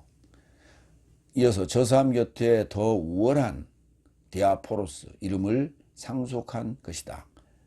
이름 오노마 상속 클레로노모예요. 여기 이제 우월하다는 디아포로스인데 이 디아 더하기 포로스예요. 합성인데 포로스가 어디서 왔냐면 페로에서 와요. 예. 페로가 뭐야? 운반하다, 감당하다. 근데 그걸 이제 계속 이제 운반하는 그런 개념으로 이렇게 그렇게만 지난번에 앞에 부분에 썼는데 그 앞에 디아가 붙으니까 이게 우월하는 입장으로 감당을 감당하며 통과하니까 우월하다 이렇게 보는 거예요. 그래서 이번에 이 부분을 좀 고쳤습니다. 그러니까 그렇게 아시고 그와 관련된 동의어들을 다 수정해 주시기 바랍니다. 히브리서 8장 6절. 그러나 이제 그는 그 더 우월한 섬김을 체험한 것이다. 그런 만큼 더 나은 연통에 접해 입법화된 더 나은 언약의 중보이시다. 더 우월한 섬김, 더 나은 연통, 입법화된 더 나은 언약의 중보, 더 나은 새 언약의 중보, 더 나은 새 언약의 중보, 입법화됐어요. 그러니까 모세를 통해서 법이 제정이 됐죠. 입법화된 거예요. 제정이 됐다. 법이 입법화됐다는 얘기나 제정이 됐다는 얘기 같은 말이네. 예수님이 오셔서 새 언약을 입법화했죠. 그게 복음서예요. 그걸 해설한 게 사도 서신들이에요. 복음서가 입법한 거예요. 그런데 모세의 십계명만 그 율법인 줄 알고 있어요. 법인 줄 알고 있어요. 그러니까 율법이라는 말을 써니까 문제가 생기는 거예요. 자꾸 이게 제한되는 거예요. 율자 빼요. 그냥 법. 그러니까 이렇게 죄의 법, 모세의 법이 오기 전까지는 죄의 법이 있었어. 언제? 에덴 동산에서 뱀이 가져다 준 법. 그게 죄의 법이에요. 죄를 지라는 법. 그래서 그때 모세 때까지, 아담부터 모세 때까지 아까 죄가 역사했다 그러잖아요. 근데 그때 이제 모세의 법이 와서 그걸 정죄합니다. 그 죄의 법을 정죄합니다. 그래가지고 어디가 다섯 날까지 가죠.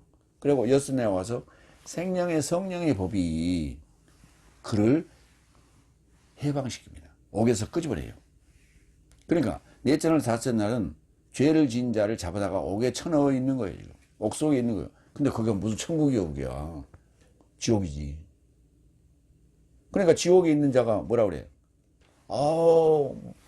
목이 타. 물 한 방울 좀 찍어다 줘. 그러니까 아브라함의 품에 안긴 나사로가 얘하고 나하고는 거리감이 있어. 갈 수가 없어. 구렁이 막혀 있어. 못 가. 모세와 같은 예언자들이 있으니까 그거 얘기 잘 들어. 넷째 날 다섯째 날에 그 설교를 들으면서 뭔가를 잡아내야 돼요. 여섯째 날 넘어갈 수 있는 소스를 잡아내야 돼. 그 실마리를 잡아야 돼. 근데 그거 못 잡으면 너는 거기서 빠져나올 수 없어 이 말이에요. 그게 지옥이요. 그게 음부예요 그게. 근데 그게 무슨 우리가 갈 곳이라고. 그러니까 지금 아브라함의 품에 안긴 자는 누구야? 아까도 얘기했지만 아브라함의 하나님, 이삭의 하나님, 야곱의 하나님이라는 그 단수된 부활된 상태에 있는 자예요. 지금 그 자가 나사로가 죽었다 살아났잖아요. 죽었다 살아난 자, 그 자가 나사로라니까. 같은 이름이라니까. 그 자가 아브라함 품에 지금 안겨 있어. 아브라함의 하나님, 이삭의 하나님, 야곱의 하나님 함께 있어. 그러면서 지금 다섯째 날에, 넷째 날, 다섯째 날에 있는 자하고 대화하고 있는 거예요, 지금. 넷째 날, 그 다섯째 날에 있는 자가 부자잖아. 부자가 뭐요? 돈 가지고 있는 자 부자지. 땅 가지고 있는 자도 부자예요, 목사님. 집 가지고 있는 자도, 그거 다 돈이라니까. 그게 다 재물이야, 만몬이요. 그러니까, 부자라는 다섯째 날에 속한 부자가 만몬을 지금 취하고 있는 자, 만몬을 숭배하고 있는 자를 얘기하고 있는 거예요, 지금. 만몬을 숭배하고 있냐, 하나님을 숭배하고 있냐, 이게 차이예요. 그래서 만몬을 숭배하는 자는 지금 음부에서 불꽃 가운데서 신음하고 있는 거고, 응? 그거 지키려고. 돈 지키는 게 중요해. 그래서 신음하고 있는 거예요. 그러니까, 바짝바짝 혀가 마르는 거지. 근데 아브라함의 품에 안긴 자는 지금 하나님을 섬기는 자예요. 그래서 부활돼 있어서 나사로가 죽었다고 부활했잖아. 그래서 아브라함 품에 있는 거예요. 그래서 그는 지금 일곱째 날에 있는 자고, 지금 음부에 있는 자는 다섯째 날에 있는 자예요. 잘 구분하시기 바랍니다. 계시록 3장 5절. 이기는 자는 그가 흰옷 살 만에서 입을 것이요, 그가 이름을 생명책에 결단코 지우지 않을 것이요, 그의 이름을 생명의 책에서 결단코 지우지 않을 것이요, 그의 이름을 내 아버지 앞과 그의 사자 앞에서 동의할 것이다. 이게 지금 뭐예요? 일곱째 날에 들어간 자. 이기는 자가 누구예요? 일곱째 날에 들어간 자지. 일곱째 날에 들어간 자가 그가 무슨 이름을 얻었어요? 그리스도 예수 안에 아들이라는 이름을 얻었잖아요. 그 아들이라는 이름을 상속받았잖아. 내 이름 석자 가서 써놔봐야 뭔 소용이 있어. 그러니까 우리는 자꾸 이거 생각하다 옛날 전설의 고향에 나오는, 그 사자가 검정 모자 쓰고 갓 쓰고 검정 옷 입고 앉아 지부책 이렇게 다니면서 정성골에 사는 아무개요. 그러니까 너 정성골에 사는 아무개 맞아? 아니요, 나는 정성골이 아니요. 야, 이놈아, 저기, 응? 저놈 잡으라 했더니 왜 엉뚱한 거 잡아왔어? 너 다시 가. 그랬더니, 가서 보니까 자기 장사진을 부리고 없잖아. 다른 사람 몸으로 쏙 들어가잖아. 그런 걸 봐가지고 말이죠. 이런 걸 읽을 때도 그렇게 생각해. 자기 이름이, 개명한 사람들은 어떡할 거예요? 응? 예수 믿고 나서 개명을 했어. 몇 번 했어. 어느 이름이 새겨져 있는 거예요? 생명책에. 아유, 참 답답합니다. 계시록 21장 6절 7절. 그리고 그가 내게 언급하셨다. 나는 알파와 오메가, 시작과 완성이 되었다. 나는 목마른 자에게 생명의 물 샘에서 무료로 줄 것이다. 이기는 자는 모든 삶을 상속할 것이다. 그리고 나는 저에게 하나님으로 있을 것이고, 저는 나에게 아들로 있을 것이다. 여기를 읽어보세요. 어디가 이만희만 이긴 자예요? 이만희 혼자 이긴 자예요? 오메가에 도착한 자, 완성에 도착한 자, 최후에 도착한 자는 다 이긴 자요. 부활한 자는 다 이긴 자라고. 나사로가 이긴 자지. 지금 이만희가 언제 죽었다 살아났어? 언제 부활했어? 성경이 좀 대답해봐. 그 무슨 이만희가 이긴 자요? 누구하고 싸웠어? 사탄하고 싸웠어? 마무리합니다. 오늘 히브리서 1장 1절로 1장 4절 그냥 짧은 구절인데 굉장히 중요한 내용들이 많이 들어있었어요. 마무리합니다. 예전에 하나님께서 예언자 삶으로 조상 삶에게 전하신 상속자 아들 그리스도 예수죠. 예수 그리스도죠. 저는 영광의 광원이시고 실체의 표상이며 사자보다 낫고 위대함의 우편 안에 앉으셔서 우리를 이 날에 최후의 삶까지 우리를 인도하시고 또 우리에게 우리를 함께 하시면서 복음을 전파하고 계신다. 아멘. 기도하겠습니다.